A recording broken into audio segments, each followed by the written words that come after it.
नमस्कार दोस्तों, स्वागत है आपका। आज जो हम कहानी देखने वाले हैं वो एक सच्ची कहानी है। ये जिस लड़की की कहानी है उसका नाम है कैरोल और ये एक स्पेनिश लड़की है।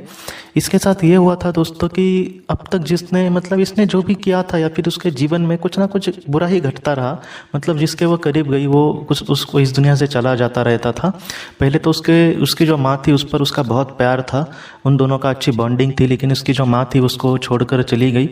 बाद में कैरोल ने लव मैरिज की थी अपने एक दोस्त के साथ और उसका जो पति था वो भी बहुत अच्छा था। कैरोल उसके साथ एक अच्छी ज़िंदगी बिता रही थी, लेकिन शादी के बाद दोस्तों 3 साल के बाद वो भी इस दुनिया से चला गया। कैरोल एक पूरी तरह से टूट गई क्योंकि उसको ये पता था कि अब फिर से वो किसी के साथ शादी नहीं कर सकती, क्योंकि वो अब घबराने लगी थी कि वो किसके भी करीब जाएगी तो वो इस दुनिया से चला जाएगा और पूरी तरह से दुखी थी इन सारी चीज़ों के लिए। और दोस्तों बाद में क्या हुआ कि कैरोल ने सोचा कि मैं अगर मेरा कुछ अच्छा नहीं हो रहा तो मैं कम से कम किसी का कुछ अच्छा करने की कोशिश करती हूँ। कैरोल की आर्थिक परिस्थिति अच्छी थी, वो एक बहुत ही बड़ी कंपनी में CEO थी। तो बाद में कैरोल ने यह किया दोस्तों कि एक खुद के फंड से या फिर गवर्नमेंट की थोड़ी सी मदद लेकर उसने एक अपना चैरिटेबल ट्रस्ट खोला और वहाँ पे कुछ बच्चों को शिक्षा या फिर जो एकदम जो विकलांग बच्चे होते हैं, जो गरीब बच्चे होते हैं, उनको अपने हिसाब से उसने कुछ टीचर्स को हायर करके उनको शिक्षा देने की कोशिश की और वो भी फ्री में। गवर्नमेंट ने भी उसकी बहुत मदद की इस काम के लिए। और कैरोल अपने काम से दोस्तों बहुत खुश थी और अपने हिसाब से वो ज़िंदगी जी रही थी। बाद में कैरोल को ये पता चला कि अगर आपको मन की शांति चाहिए तो कहीं ना कहीं आप ध्यान करने की कोशिश करना। तो कैरोल कहती है कि उसने 1-2 साल रेगुलर ध्यान किया, लेकिन एक दिन दोस्तों रेगुलर ध्यान करते समय वो सुबह उठकर 5 बजे ध्यान करती थी। तो एक दिन कुछ अलग हुआ। जब वो ध्यान कर रही थी तब उसने ये देखा कि उसका जो आत्मा है वो कहीं ना कहीं शरीर से ऊपर जा रही है। उसने ये देखा कि उसका शरीर नीचे है और वो ऊपर ऊपर जा रही है। ऊपर जाते समय दोस्तों उसने ये देखा कि एक अलग ही दुनिया में वो पहुंच गई है। कैरोल ये कहती है कि जैसे हम आसमान में पहुंच जाए और चारों तरफ बादल हो, वैसा एक बहुत ही सुंदर क्षण था। वो पल इतना सुंदर था, इतना अच्छा अनुभव था कि कैरोल कहती है कि बहुत अच्छा लग रहा था, जैसे मैं बादलों के बीच तैर रही हूँ और ऐसे वक्त में मैं नीचे भी नहीं गिर रही और ज़रा भी डर नहीं लग रहा इन सारी चीज़ों का। तो कैरोल बहुत खुश थी। ऐसे वक्त में दोस्तों उसके सामने 2 छवियाँ आई। वो छवि थी, एक थी उसके हस्बैंड की और दूसरी उसकी माँ की, और वो उसको देखकर हंस रहे थे। देखिए दोस्तों, मैंने पहले भी कहा था कि टेलीपैथी के जो संदेश होते हैं वो दिखते नहीं, लेकिन जितना शब्द हमारे पास इतने जिस गंभीरता से या फिर जिस स्ट्रांगता से आते नहीं, उतना मजबूती से वो टेलीपैथी के संदेश होते हैं। कैरोल को उन दोनों ने कहीं ना कहीं एक ऐसे संदेश भेजे कि तुम जो भी काम कर रही हो उससे हम बहुत खुश हैं और तुम अपनी जीवन में बहुत ही अच्छी राह पर बढ़ रही हो। और कैरोल को ये दोस्तों सुनकर बहुत ही खुशी हुई। आप सोचिए कि आप जीवन में कहीं ना कहीं कुछ कर रहे हैं, आपको पता नहीं कि आप कितना अच्छा कर रहे हैं। ऐसे वक्त में आप जिनसे सबसे ज़्यादा प्यार करते हैं वो अगर आपसे कहे कि वो आप पर खुश है तो कितनी बड़ी बात हुई। तो कैरोल इन सारी चीज़ों से बहुत खुश हो गई और उसने कहा कि हाँ, मैं अपने जीवन में जितना हो सके ऐसा ही करने की कोशिश करूँगी। और इसके बाद कैरोल की माँ ने उससे ये कहा कि तुम्हारे आगे के जीवन के लिए हम ज़रूर तुम्हें मदद करने की कोशिश करेंगे, तुम जरा भी चिंता मत करना, फिलहाल जिस तुम राह पर चल रही हो बहुत ही अच्छे से चल रही हो। और इतना कह के दोस्तों वो वहाँ से कहीं ना कहीं एक लुप्त हो गए।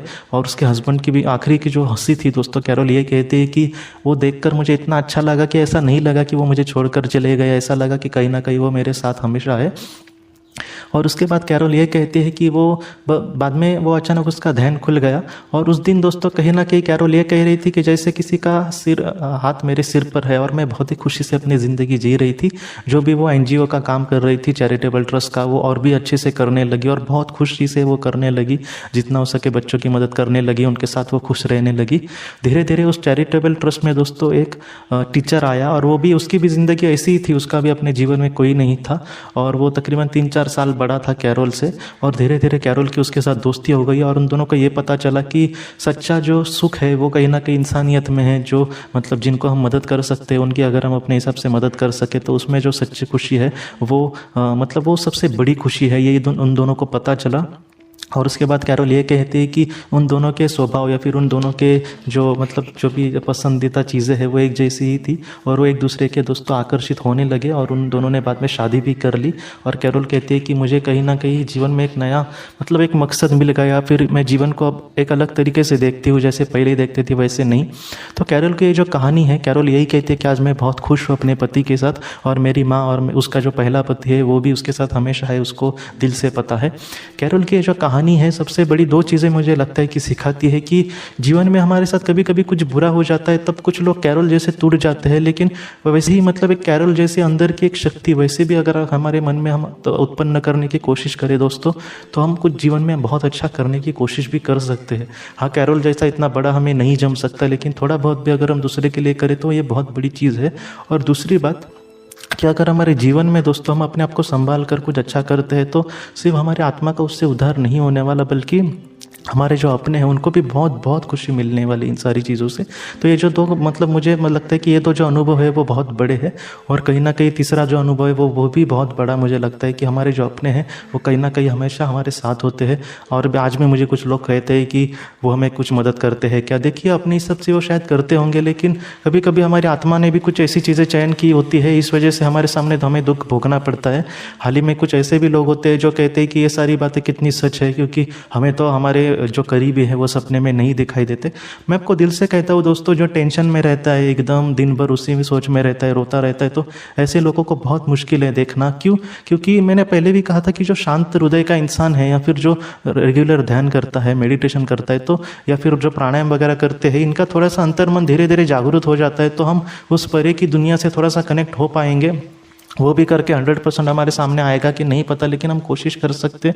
लेकिन कैरोल जैसे बहुत सारे लोगों ने अपने लोगों के अनुभव कहे हैं, ये तो बाहर के तो जाने दो, लेकिन हमारे सब्सक्राइबर परिवार के ही कितने लोगों ने मुझे अनुभव कहे हैं। देखिए दोस्तों, एक दो इंसान कुछ झूठ बोल सकते हैं, लेकिन हम सारे लोगों को ये बोले कि मुझे नहीं दिखता मतलब ये भी झूठ बोल रहा है, ऐसा नहीं होता। सारे अनुभव सारे लोगों को नहीं हो सकते।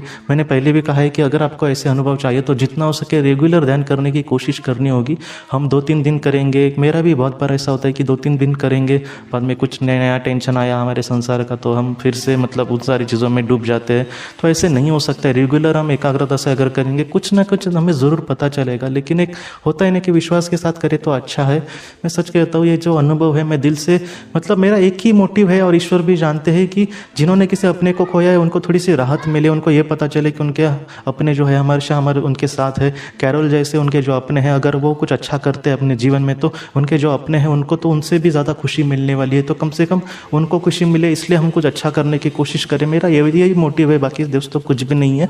और ईश्वर जानते हैं कि मैं कितना जितना सच्चा हूँ या फिर कितना झूठा हूँ, जितना मेरे दिल में है मैं जितना हो सके हमेशा लोगों के लिए करने की कोशिश करूँगा। तो दोस्तों, ये जो कैरोल की कहानी है वो हमें यही सिखाती है कि जीवन में हमारे जो दुख है उसमें हम अगर डूबे हैं तो जितना हो सके हम समाज में कुछ अच्छा करते हैं, ऐसा कुछ करते हैं जिससे हमारे दिल को सुकून मिलता है, तो हमारे जो अपने हैं वो भी हमेशा हमारे साथ होते हैं। और हम कुछ समाज के लिए अच्छा करते हैं निस्वार्थ रीति से, तो उनको भी बहुत इन सारी चीज़ों से खुशी मिलती है। तो ये जो संदेश है इसको लेकर हम बहुत ही अच्छे से जीवन में आगे बढ़ने की कोशिश कर सकते हैं दोस्तों। तो दोस्तों, आज की इस भाग को लेकर अगर आपके कोई भी सवाल हो तो आप ज़रूर पूछें, जितना हो सके मैं उसका आपको जवाब देने की कोशिश करूँगा। हम अपनी अगली वीडियो में मिलते हैं। आप अपने परिवार का ख्याल रखना। आपका बहुत बहुत धन्यवाद। ज़िंदगी की रोशनी ये एक कंसल्टेंसी है जो ऐसे लोगों को मदद करने की कोशिश करती है जिन्होंने किसी अपने को खोया है, या फिर जो लोग अपने जीवन में बहुत ही ज़्यादा दुखी है।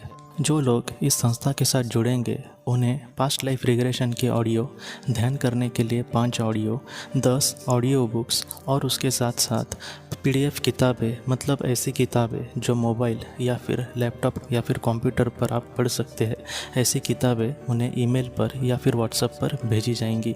जो लोग इस संस्था के साथ जुड़ना चाहते हैं वो कृपया इस नंबर पर व्हाट्सएप मैसेज करें। आपका बहुत बहुत धन्यवाद।